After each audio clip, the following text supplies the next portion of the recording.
जी नाज़रीन, मैं अपनी टीम, अपने स्टाफ और अपने अदारे के बिहाफ़ पे इस प्लेटफ़ॉर्म पे आपको खुशामदीद कहता हूँ। आज हम अमेरिकन हिस्ट्री के हवाले से बात करेंगे। आज हम अमेरिका की जो कदीम हिस्ट्री है, जब यहाँ पे गोरे भी नहीं थे, जब यहाँ पे बड़ी-बड़ी शाहराहें और डेवलपमेंट नहीं हुई थी, जो कदीम दौर है, जिसको आइस एज कहते हैं, जिसको डार्क एज भी कहते हैं, हम उस एज के हवाले से आज गुफ्तगू करेंगे। और मेरी टीम ने जो लोग यहाँ पे इन्वॉल्व हैं, उन्होंने मेहनत करके डाटा कलेक्ट किया। डाटा कलेक्शन के बाद उसको प्रोसेस किया, ऑथेंटिकेट और वैलिडेट करने के बाद यहाँ पे मेरे सामने उन्होंने पुट अप किया और हुक्म दिया कि आपके सामने ये पॉइंट की शक्ल में पेश कर दूँ। तो हमने अमेरिका की तारीख का क्यों फ़ैसला किया? हमने अमेरिकन हिस्ट्री, कदीम हिस्ट्री को बताने का फ़ैसला क्यों किया? इसलिए फ़ैसला किया क्योंकि अमेरिका अपने आप को सुपर पावर समझता है। तो जिस कौम की बालादस्ती होती है, जो कौम दुनिया की अमामत करती है, जो अपने आप को अफ़ज़ल कौम या अफ़ज़ल ताकत समझती है, उसका मैं समझता हूँ कि मताला करना चाहिए, उसके प्लस और माइनस, प्रॉस एंड कॉन्स को स्टडी करना चाहिए, क्योंकि वो इन्फ्लुएंस करती है वो ताकत या वो कौम।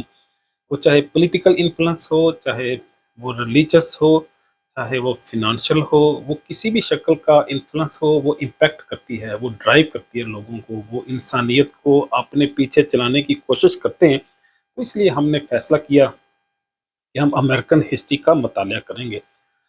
जब हम अमेरिकन कदीम हिस्ट्री की बात करते हैं, तो कदीम हिस्ट्री हम इसके 10,000 साल बिफोर क्राइस्ट, हज़रत ईसा अलैहिस्सलाम से की पैदाइश से 10,000 ईयर बिफोर से स्टार्ट करते हैं।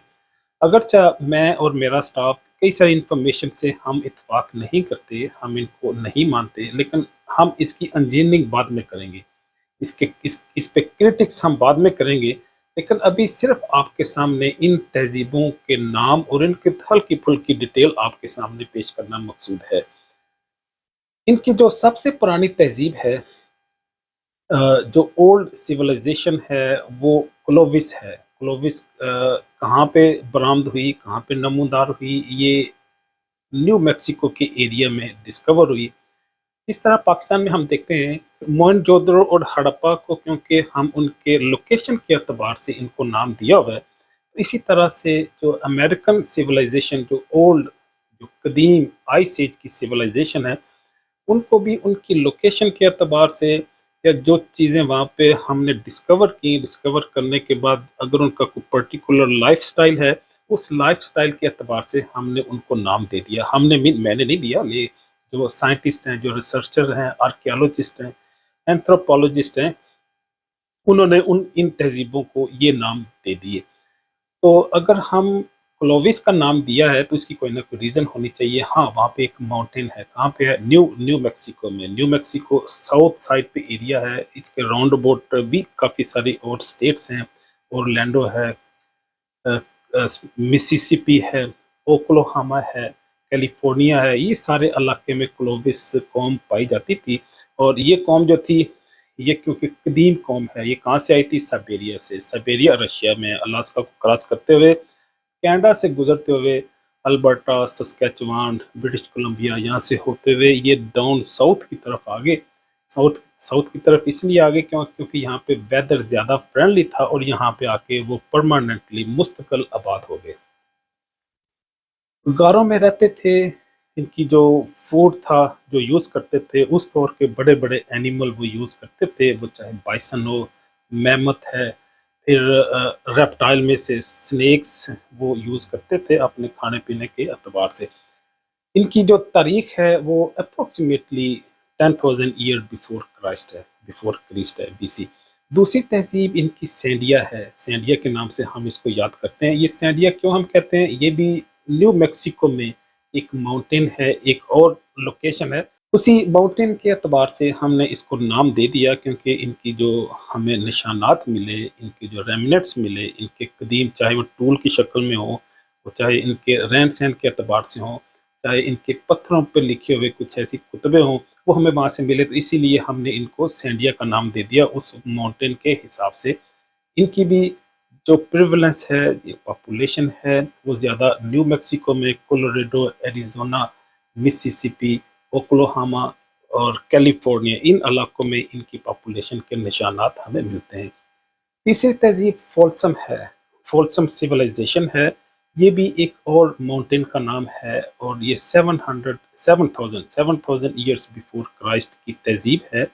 हम इनको तहज़ीब कहते हैं अपनी ज़ुबान और तलफ़्फ़ुज़ में या अपने नोमेनक्लेचर में, लेकिन जो वेस्टर्न सिविलाइज़ेशन में इनको कल्चरल कॉम्प्लेक्स का नाम देते हैं। कुछ लोग इनको जो ओल्ड ओल्ड कल्चर कहते हैं या आइस एज कल्चरल कॉम्प्लेक्स का नाम भी देते हैं, लेकिन इसको सिविलाइज़ेशन का नाम भी कुछ लोग यूज़ करते हैं। लेकिन जो मेजॉरिटी ऑफ लिटरेचर है, जब हमने लिटरेचर को देखा, तो चाहे इंसाइक्लोपीडिया हो, चाहे रिसर्च जर्नल्स हों, चाहे कोई डेटाबेस हो, आर्काइव ऑनलाइन जो अवेलेबल हैं, उनको उनमें हमने देखा तो ये कल्चरल कॉम्प्लेक्स का वर्ड यूज़ करते हैं।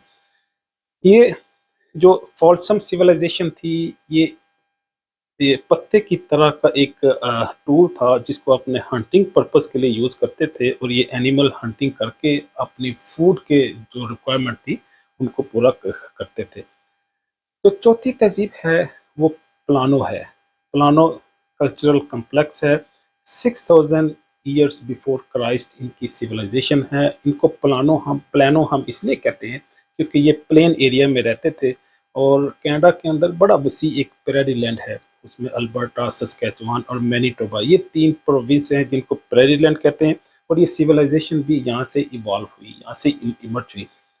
तो अमेरिकन लोकेशन है जहाँ पे ये पॉपुलेशन आबाद हुई, वो विस्कॉन्सिन है, डकोटा, फिर उससे नीचे चले जाएं कैरोलिना, वर्जीनिया और कोलोराडो, ओक्लाहोमा, मिसिसिपी, इंडियाना। ये सारे जो स्टेट्स हैं ये क्योंकि प्लेन हैं और एग्रीकल्चर यहाँ पे मोस्टली लोगों का पेशा है, तो इन एरिया में इन तहजीब का ज़हूर हुआ।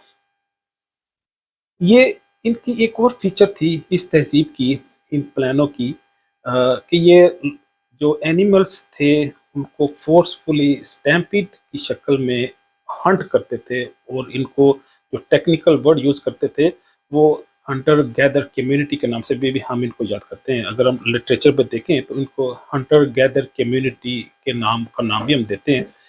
ये नाम इसलिए देते हैं क्योंकि ये फोर्सफुली स्टैम्पीड मीन किसी एनिमल या किसी पॉपुलेशन को एक जगह पे इकट्ठा कर देना, तो ये स्टैम्पीड करते थे। फिर एक कैनल भी वो बिल्ड करते थे कि किसी पहाड़ की चट्टान से इन जानवरों को डरा के तो इन्हें आगे की तरफ भगाते थे, तो वो चट्टान से जब नीचे गिरते थे तो जख्मी हो जाते थे या मर जाते थे, तो उनको अपने फूड पर्पस के लिए यूज़ करते थे, तो इसलिए इन्हें हंटर गैदर कम्युनिटी का नाम भी दिया जाता है। जो फिफ्थ कम्युनिटी है, फिफ्थ कल्चर कम्प्लेक्स है, वो आर्किक है। आर्किक का जो लफ्ज़ी मतलब है, मीनिंग है, वो ओल्ड है, एंशिएंट है, पुरानी है। तो ये क्योंकि अप्रोक्सीमेटली 5000 ईयर बिफोर क्राइस्ट है, हज़रत ईसा अलैहिस्सलाम से 5000 पहले की ये तहजीब बताई जाती है। अगरचे हम इससे इत्तेफाक नहीं करते, लेकिन हमने क्योंकि फ़ैसला किया, मैंने और मेरे स्टाफ ने, कि जिस तरह से हम ये information encyclopedia Britannica, encyclopedia Americana या और हम PubMed, Medline, scoopers, Thompson router और भी जो सोर्स इंफॉर्मेशन के हैं, वहाँ से हमें जिस तरह से ये इंफॉर्मेशन मिलेगी उसी तरह आपके सामने हम पेश कर देंगे। हम इस पे, इस लेवल पे आज हम इस पे क्रिटिक नहीं करेंगे, इसकी इंजीनियरिंग नहीं करेंगे, इसके जो अपोजिट ओपिनियन है वो आपके सामने पेश नहीं करेंगे। जिस तरह से ये लिटरेचर में, बुक्स में, डेटाबेस में, ऑनलाइन अवेलेबल है, उसी तरह हम आपके सामने पेश कर देंगे। ये आर्किक कम्युनिटी ये कहाँ पे थी? ये कम्युनिटी हमें ज़्यादा फ्लोरिडा की तरफ मिलती है, फ्लोरिडा साउथ की तरफ, ओशन के पास। फ्लोरिडा से स्टार्ट होती है, आगे जॉर्जिया, फिर मैरीलैंड और मैरीलैंड से आगे फिर इनका वर्जीनिया, कैरोलिना और इंडियाना, ओहायो, लुजियाना, ये इनका एरिया था। यहाँ पे इस सिविलाइजेशन की इमर्जिंग हुई, इनके लोग आबाद हुए और यहाँ पे वो एस्टेब्लिश हुए। इनका जो मेजर सोर्स ऑफ फूड था, जो चीज़ जो खाते थे, एग्रीकल्चर था, ये कल्टीवेशन करते थे।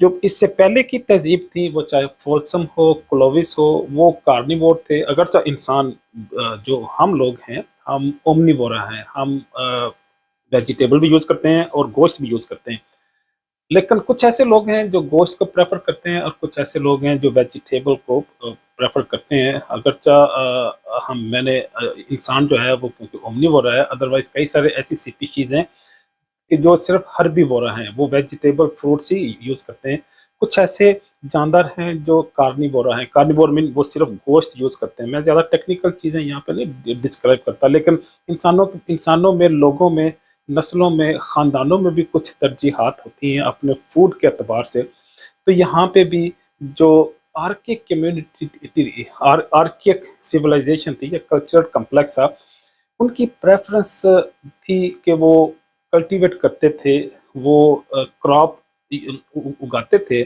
وہ کھیتی باڑی کر کے ڈفرینٹ ویجیٹیبل فروٹس اور کراپ گرو کر کے ان کو پھر پروسیس کر کے یوز کرتے تھے۔ تو اس لیے ان کے پاس سٹون کے بڑے بڑے گرائنڈنگ ٹولز بھی تھے، جس سے ان کورن کو، گندم کو وہ گرائنڈ کر کے اپنے فوڈ پرپز کے لیے یوز کرتے تھے۔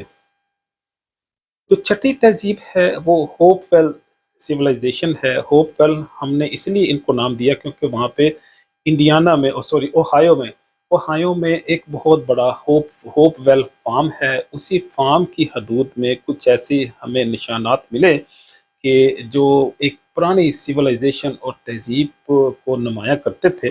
تو اس فارم کی بنیاد پہ، اس فارم کے نام کی وجہ سے ہم اس سویلائزیشن کو، کلچرل کمپلیکس کو Hopewell builder cultural complex کا نام دے دیا۔ یہ جو لوگ تھے وہ 700 بیفور کرائسٹ تک تھے، 0 سے 700 ایئرس بیفور کرائسٹ، صرف 700 سال پہلے تک یہ جو لوگ تھے، یہ وہاں پہ ان کا ظہور ہوا، ان کی پاپولیشن بڑی، اور یہ بڑی وسیع پاپولیشن تھی ان کی۔ یہ ٹیکسس سے لے کے وہ پیچھے ساؤتھ سائڈ کے میکسیکو سے لے کے آگے کی طرف اگر آتے جائیں تو وہاں پہ لوزیانا ہے، وہاں پہ اوکلاہوما ہے، پھر انڈیانا، اوہایو، مسیسپی، کولوریڈو، یہ سارا ایریا یہ کور کرتے تھے۔ اور دوسری طرف اگر چلے جائیں تو میشیگن سے ہوتا ہوا آگے پینسلوینیا، ورجینیا اور کیرولینا، جارجیا، فلوریڈا تک ان کی پاپولیشن تھی۔ تو ان کا بڑا وسیع ایریا تھا، اور میں نے بتایا ان کی جو، ہاں ان کی ایک اور بڑا امپورٹنٹ فیچر تھا، یہ بڑے بڑے ٹیلوں میں، بڑے بڑے پہاڑوں میں یہ ماؤنٹس بناتے تھے۔ ماؤنٹس مین ان ٹیلوں کو مٹی کے پہاڑوں کے اندر یہ گھس جاتے تھے، گھس کے پھر ان کے اندر اپنا سٹرکچر بناتے تھے، جہاں پہ وہ ان کا کچن یا سلیپنگ روم، یا جہاں پہ وہ اپنے، اگر ان کے اینیمل بھی تھے، ڈومیسٹک اینیملز، وہ بھی انہوں نے رکھے ہوتے تھے۔ تو ان کو اسی لیے ہم ماؤنٹ بلڈرز بھی کہتے ہیں، کیونکہ یہ ماؤنٹ بڑی مٹی کے بڑے بڑے گھروں کو کہتے ہیں۔ تو یہ تہذیب تھی، یہ ماؤنٹ بلڈر کے نام سے بھی پہچانی جاتی ہے تاریخ میں۔ اگلی جو تہذیب ہے وہ کیہوکیا ہے۔ کیہوکیا سویلائزیشن یہ 700 سے 1400 سال آفٹر کرسٹ، حضرت عیسیٰ علیہ السلام کے بعد ان کا ظہور ہوا، اور یہ تہذیب کیہوکیا کے نام سے اس لیے پہچانی جاتی ہے۔ کیہوکیا ہم ایک ایسے لکڑی کے گھر کو کہتے ہیں جو بڑا سٹرکچرڈ ہوتا ہے، آرگنائزڈ ہوتا ہے، اور اس کی پوری آرکیٹیکچر انجینئرنگ کے تحت کنوپی، اس کے ڈفرینٹ رومز وہ آرگنائز کر کے بناتے ہیں۔ اور کئی سارے ایسے کیہوکیا ایسے بھی ہیں کہ جہاں پہ کچھ تھاؤزنڈس لوگ، 2000 لوگ بھی رہ سکتے ہیں۔ وہ کوریڈور کی شکل میں گھر ہوتے تھے اور لوگ اکٹھے وہاں پہ رہتے تھے۔ تو گویا اس دور میں جو سائنٹسٹ ہیں، جو ریسرچرز ہیں، وہ کہتے ہیں کہ انسان اربنائز ہوا، وہ شہروں کی شکل انہوں نے اختیار کی، وہاں پہ سیوریج اور سینیٹیشن کا سسٹم اسٹیبلش ہوا۔ تو یہ قدیم انڈین لوگ تھے۔ یہاں تک جو کوہیکیا تک، یہ کیونکہ آخری انڈیجنس لوگوں کی تہذیب تھی، اس کے بعد کیونکہ گوروں کی آمد یہاں پہ شروع ہو گئی، وہ چاہے اسپین کے لوگ ہوں، چاہے فرانس کے لوگ ہوں، چاہے برطانیہ کے لوگ ہوں، چاہے فرنچ ہوں، یہ سارے لوگ کیونکہ پھر یورپ سے اٹھ کے یہاں پہ آ گئے، اور نیٹو لوگوں کو انہوں نے ختم کرنا شروع کیا. ان کی ایگزیکیوشن جب ہوئی، ان کو وہ چاہے انٹینشنل یا ان انٹینشنل ہو، ان پاپولیشن کو اپروکسیمیٹلی 70% تک انہوں نے ریموو کر دیا. تو جو بتانے والی بات ہے وہ یہ ہے کہ کیہوکیا آخری سویلائزیشن تھی. ان کو کیہوکیا بلڈر کلچرل کمپلیکس کے نام سے بھی یاد کرتے ہیں. اس کے بعد کیونکہ یہ ایسے ریموو ہوتے گئے، مخصوص ایریا میں جا کے رہنا شروع ہو گئے، اور ان کو امریکہ اور کینیڈا نے ریزرو کا نام دے دیا. آج بھی ریزرو کے نام سے یہ علاقے موجود ہیں. دور دراز آپ شہروں سے دور آپ کو نظر آئیں گے. ان کے اپنے آج بھی وہاں پہ کنگز ہیں، ان کا اپنا ایڈمنسٹریٹو سٹرکچر ہے، اپنا لائف سٹائل ہے، ان کے ریلیجس بلیفز اور رہنا سہنا بھی اپنا ہے. یہ آج بھی اپنی مخصوص شکل اور تہذیب کی شکل میں موجود ہیں. تو گویا جو قدیم امریکن انسان تھے، وہ چاہے آئس ایج میں ہو، آرکٹک ایج ہو، وہ چاہے پیلیو انڈینس ہوں، انڈیجنس ہو، وہ ہم نے ان کی 7 ڈفرینٹ کمپلیکسز یا 7 ڈفرینٹ شیپس یا ان کی السٹریشن یا ان کی آؤٹ لک آپ کے سامنے ہم نے پیش کی. امید ہے یہ انفارمیشن آپ کے نالج میں اضافے کا باعث بنے گی. تو اجازت چاہوں گا. اللہ حافظ.